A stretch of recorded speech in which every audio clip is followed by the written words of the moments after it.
ಸದ್ಯಕ್ಕೆ ಮಹಾಕುಂಭ ಮೇಳ ನಡೀತಾ ಇದೆ. ಅಲ್ಲಿಂದ ಪಕ್ಕದಲ್ಲಿಯೇ ಅಯೋಧ್ಯೆಗೆ ಸಾಕಷ್ಟು ಸಂಖ್ಯೆಯಲ್ಲಿ ರಾಮ ಭಕ್ತರು ಹರಿದು ಬರ್ತಾ ಇದ್ದಾರೆ. ಈ ಹಿಂದೆ ಮೌನಿ ಅಮಾವಾಸ್ಯೆಯ ಸಂದರ್ಭದಲ್ಲಿ ಸಿಕ್ಕಾಪಟ್ಟೆ ಜನ ಅಯೋಧ್ಯೆಗೆ ಬಂದಿದ್ರು.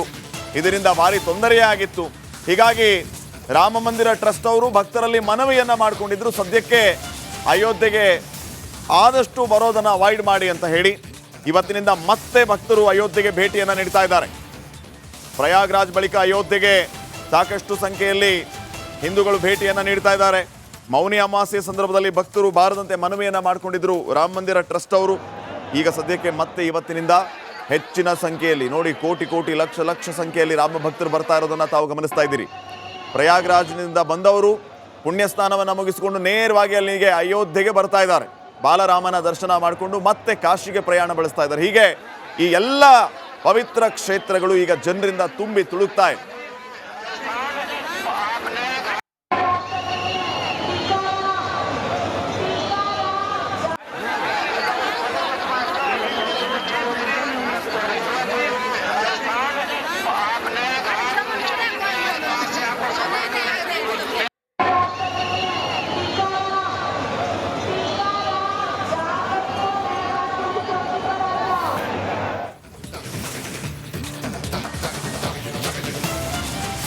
ಸದ್ಯಕ್ಕೆ ಮಹಾಕುಂಭ ಮೇಳ ನಡೀತಾ ಇದೆ. ಅಲ್ಲಿಂದ ಪಕ್ಕದಲ್ಲಿಯೇ ಅಯೋಧ್ಯೆಗೆ ಸಾಕಷ್ಟು ಸಂಖ್ಯೆಯಲ್ಲಿ ರಾಮ ಭಕ್ತರು ಹರಿದು ಬರ್ತಾ ಇದ್ದಾರೆ. ಈ ಹಿಂದೆ ಮೌನಿ ಅಮಾವಾಸ್ಯೆಯ ಸಂದರ್ಭದಲ್ಲಿ ಸಿಕ್ಕಾಪಟ್ಟೆ ಜನ ಅಯೋಧ್ಯೆಗೆ ಬಂದಿದ್ರು. ಇದರಿಂದ ಭಾರಿ ತೊಂದರೆಯಾಗಿತ್ತು. ಹೀಗಾಗಿ ರಾಮ ಮಂದಿರ ಟ್ರಸ್ಟ್ ಅವರು ಭಕ್ತರಲ್ಲಿ ಮನವಿಯನ್ನ ಮಾಡಿಕೊಂಡಿದ್ರು, ಸದ್ಯಕ್ಕೆ ಅಯೋಧ್ಯೆಗೆ ಆದಷ್ಟು ಬರೋದನ್ನ ಅವಾಯ್ಡ್ ಮಾಡಿ ಅಂತ ಹೇಳಿ ಇವತ್ತಿನಿಂದ ಮತ್ತೆ ಭಕ್ತರು ಅಯೋಧ್ಯೆಗೆ ಭೇಟಿಯನ್ನ ನೀಡ್ತಾ ಇದ್ದಾರೆ. ಪ್ರಯಾಗ್ರಾಜ್ ಬಳಿಕ ಅಯೋಧ್ಯೆಗೆ ಸಾಕಷ್ಟು ಸಂಖ್ಯೆಯಲ್ಲಿ ಹಿಂದೂಗಳು ಭೇಟಿಯನ್ನ ನೀಡ್ತಾ ಇದ್ದಾರೆ. ಮೌನಿ ಅಮಾವಾಸ್ಯೆ ಸಂದರ್ಭದಲ್ಲಿ ಭಕ್ತರು ಬಾರದಂತೆ ಮನವಿಯನ್ನ ಮಾಡಿಕೊಂಡಿದ್ರು ರಾಮ ಮಂದಿರ ಟ್ರಸ್ಟ್ ಅವರು. ಈಗ ಸದ್ಯಕ್ಕೆ ಮತ್ತೆ ಇವತ್ತಿನಿಂದ ಹೆಚ್ಚಿನ ಸಂಖ್ಯೆಯಲ್ಲಿ ನೋಡಿ, ಕೋಟಿ ಕೋಟಿ ಲಕ್ಷ ಲಕ್ಷ ಸಂಖ್ಯೆಯಲ್ಲಿ ರಾಮ ಭಕ್ತರು ಬರ್ತಾ ಇರೋದನ್ನ ತಾವು ಗಮನಿಸ್ತಾ ಇದ್ದೀರಿ. ಪ್ರಯಾಗ್ರಾಜ್ನಿಂದ ಬಂದವರು ಪುಣ್ಯ ಸ್ನಾನವನ್ನು ಮುಗಿಸಿಕೊಂಡು ನೇರವಾಗಿ ಅಲ್ಲಿಗೆ ಅಯೋಧ್ಯೆಗೆ ಬರ್ತಾ ಇದ್ದಾರೆ. ಬಾಲರಾಮನ ದರ್ಶನ ಮಾಡಿಕೊಂಡು ಮತ್ತೆ ಕಾಶಿಗೆ ಪ್ರಯಾಣ ಬೆಳೆಸ್ತಾ ಇದ್ದಾರೆ. ಹೀಗೆ ಈ ಎಲ್ಲ ಪವಿತ್ರ ಕ್ಷೇತ್ರಗಳು ಈಗ ಜನರಿಂದ ತುಂಬಿ ತುಳುಕ್ತಾ ಇದೆ.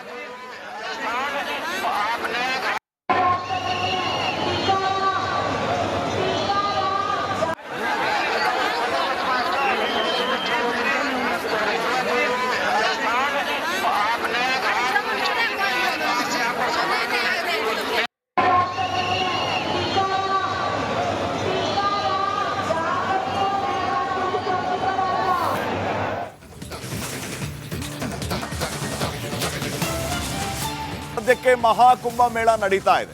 ಅಲ್ಲಿಂದ ಪಕ್ಕದಲ್ಲಿಯೇ ಅಯೋಧ್ಯೆಗೆ ಸಾಕಷ್ಟು ಸಂಖ್ಯೆಯಲ್ಲಿ ರಾಮ ಭಕ್ತರು ಹರಿದು ಬರ್ತಾ ಇದ್ದಾರೆ. ಈ ಹಿಂದೆ ಮೌನಿ ಅಮಾವಾಸ್ಯೆಯ ಸಂದರ್ಭದಲ್ಲಿ ಸಿಕ್ಕಾಪಟ್ಟೆ ಜನ ಅಯೋಧ್ಯೆಗೆ ಬಂದಿದ್ರು. ಇದರಿಂದ ಭಾರಿ ತೊಂದರೆಯಾಗಿತ್ತು.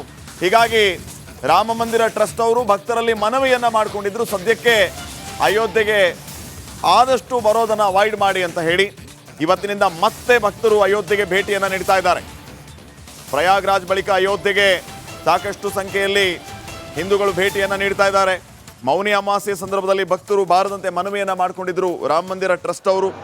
ಈಗ ಸದ್ಯಕ್ಕೆ ಮತ್ತೆ ಇವತ್ತಿನಿಂದ ಹೆಚ್ಚಿನ ಸಂಖ್ಯೆಯಲ್ಲಿ ನೋಡಿ, ಕೋಟಿ ಕೋಟಿ ಲಕ್ಷ ಲಕ್ಷ ಸಂಖ್ಯೆಯಲ್ಲಿ ರಾಮ ಭಕ್ತರು ಬರ್ತಾ ಇರೋದನ್ನ ತಾವು ಗಮನಿಸ್ತಾ ಇದ್ದೀರಿ. ಪ್ರಯಾಗ್ರಾಜ್ನಿಂದ ಬಂದವರು ಪುಣ್ಯ ಸ್ನಾನವನ್ನು ಮುಗಿಸಿಕೊಂಡು ನೇರವಾಗಿ ಅಲ್ಲಿಗೆ ಅಯೋಧ್ಯೆಗೆ ಬರ್ತಾ ಇದ್ದಾರೆ. ಬಾಲರಾಮನ ದರ್ಶನ ಮಾಡಿಕೊಂಡು ಮತ್ತೆ ಕಾಶಿಗೆ ಪ್ರಯಾಣ ಬೆಳೆಸ್ತಾ ಇದ್ದಾರೆ. ಹೀಗೆ ಈ ಎಲ್ಲ ಪವಿತ್ರ ಕ್ಷೇತ್ರಗಳು ಈಗ ಜನರಿಂದ ತುಂಬಿ ತುಳುಕ್ತಾ ಇದೆ.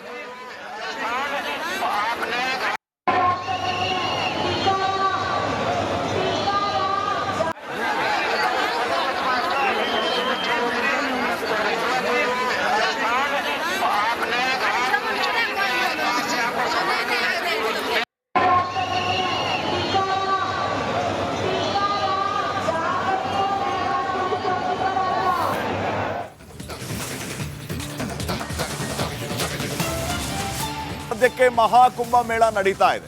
ಅಲ್ಲಿಂದ ಪಕ್ಕದಲ್ಲಿಯೇ ಅಯೋಧ್ಯೆಗೆ ಸಾಕಷ್ಟು ಸಂಖ್ಯೆಯಲ್ಲಿ ರಾಮ ಭಕ್ತರು ಹರಿದು ಬರ್ತಾ ಇದ್ದಾರೆ. ಈ ಹಿಂದೆ ಮೌನಿ ಅಮಾವಾಸ್ಯೆಯ ಸಂದರ್ಭದಲ್ಲಿ ಸಿಕ್ಕಾಪಟ್ಟೆ ಜನ ಅಯೋಧ್ಯೆಗೆ ಬಂದಿದ್ರು. ಇದರಿಂದ ಭಾರಿ ತೊಂದರೆಯಾಗಿತ್ತು.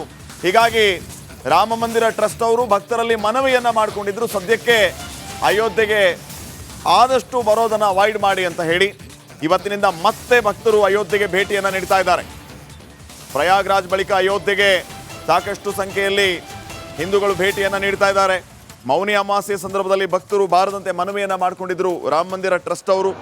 ಈಗ ಸದ್ಯಕ್ಕೆ ಮತ್ತೆ ಇವತ್ತಿನಿಂದ ಹೆಚ್ಚಿನ ಸಂಖ್ಯೆಯಲ್ಲಿ ನೋಡಿ ಕೋಟಿ ಕೋಟಿ ಲಕ್ಷ ಲಕ್ಷ ಸಂಖ್ಯೆಯಲ್ಲಿ ರಾಮ ಭಕ್ತರು ಬರ್ತಾ ಇರೋದನ್ನು ತಾವು ಗಮನಿಸ್ತಾ ಇದ್ದೀರಿ. ಪ್ರಯಾಗ್ರಾಜ್ನಿಂದ ಬಂದವರು ಪುಣ್ಯ ಸ್ನಾನವನ್ನು ಮುಗಿಸಿಕೊಂಡು ನೇರವಾಗಿ ಅಲ್ಲಿಗೆ ಅಯೋಧ್ಯೆಗೆ ಬರ್ತಾ ಇದ್ದಾರೆ. ಬಾಲರಾಮನ ದರ್ಶನ ಮಾಡಿಕೊಂಡು ಮತ್ತೆ ಕಾಶಿಗೆ ಪ್ರಯಾಣ ಬೆಳೆಸ್ತಾ ಇದ್ದಾರೆ. ಹೀಗೆ ಈ ಎಲ್ಲ ಪವಿತ್ರ ಕ್ಷೇತ್ರಗಳು ಈಗ ಜನರಿಂದ ತುಂಬಿ ತುಳುಕ್ತಾ ಇದೆ.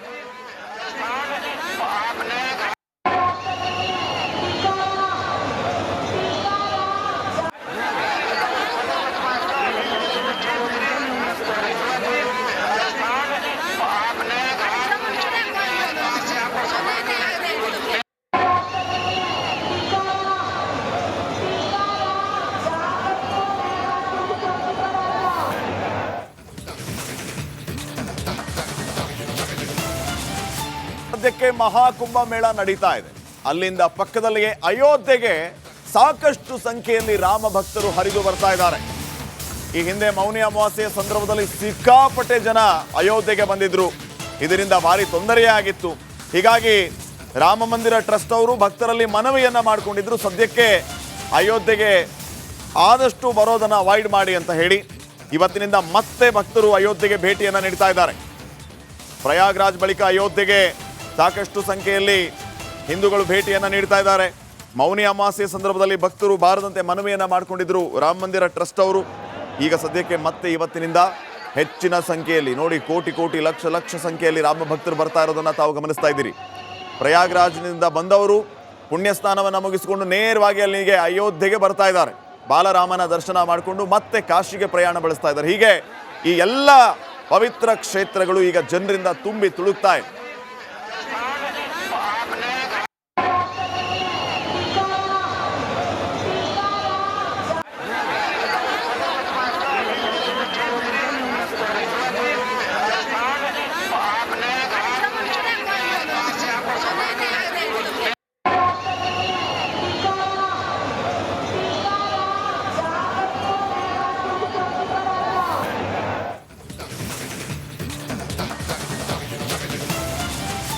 ಸದ್ಯಕ್ಕೆ ಮಹಾಕುಂಭ ಮೇಳ ನಡೀತಾ ಇದೆ.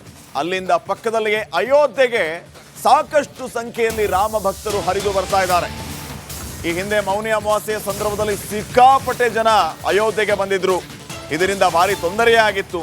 ಹೀಗಾಗಿ ರಾಮ ಮಂದಿರ ಟ್ರಸ್ಟ್ ಅವರು ಭಕ್ತರಲ್ಲಿ ಮನವಿಯನ್ನ ಮಾಡಿಕೊಂಡಿದ್ರು, ಸದ್ಯಕ್ಕೆ ಅಯೋಧ್ಯೆಗೆ ಆದಷ್ಟು ಬರೋದನ್ನ ಅವಾಯ್ಡ್ ಮಾಡಿ ಅಂತ ಹೇಳಿ. ಇವತ್ತಿನಿಂದ ಮತ್ತೆ ಭಕ್ತರು ಅಯೋಧ್ಯೆಗೆ ಭೇಟಿಯನ್ನು ನೀಡ್ತಾ ಇದ್ದಾರೆ. ಪ್ರಯಾಗ್ರಾಜ್ ಬಳಿಕ ಅಯೋಧ್ಯೆಗೆ ಸಾಕಷ್ಟು ಸಂಖ್ಯೆಯಲ್ಲಿ ಹಿಂದೂಗಳು ಭೇಟಿಯನ್ನು ನೀಡ್ತಾ ಇದ್ದಾರೆ. ಮೌನಿ ಅಮಾವಾಸ್ಯೆ ಸಂದರ್ಭದಲ್ಲಿ ಭಕ್ತರು ಬಾರದಂತೆ ಮನವಿಯನ್ನು ಮಾಡಿಕೊಂಡಿದ್ರು ರಾಮ ಮಂದಿರ ಟ್ರಸ್ಟ್ ಅವರು. ಈಗ ಸದ್ಯಕ್ಕೆ ಮತ್ತೆ ಇವತ್ತಿನಿಂದ ಹೆಚ್ಚಿನ ಸಂಖ್ಯೆಯಲ್ಲಿ ನೋಡಿ ಕೋಟಿ ಕೋಟಿ ಲಕ್ಷ ಲಕ್ಷ ಸಂಖ್ಯೆಯಲ್ಲಿ ರಾಮ ಭಕ್ತರು ಬರ್ತಾ ಇರೋದನ್ನು ತಾವು ಗಮನಿಸ್ತಾ ಇದ್ದೀರಿ. ಪ್ರಯಾಗ್ರಾಜ್ನಿಂದ ಬಂದವರು ಪುಣ್ಯ ಸ್ನಾನವನ್ನು ಮುಗಿಸಿಕೊಂಡು ನೇರವಾಗಿ ಅಲ್ಲಿಗೆ ಅಯೋಧ್ಯೆಗೆ ಬರ್ತಾ ಇದ್ದಾರೆ. ಬಾಲರಾಮನ ದರ್ಶನ ಮಾಡಿಕೊಂಡು ಮತ್ತೆ ಕಾಶಿಗೆ ಪ್ರಯಾಣ ಬೆಳೆಸ್ತಾ ಇದ್ದಾರೆ. ಹೀಗೆ ಈ ಎಲ್ಲ ಪವಿತ್ರ ಕ್ಷೇತ್ರಗಳು ಈಗ ಜನರಿಂದ ತುಂಬಿ ತುಳುಕ್ತಾ ಇದೆ.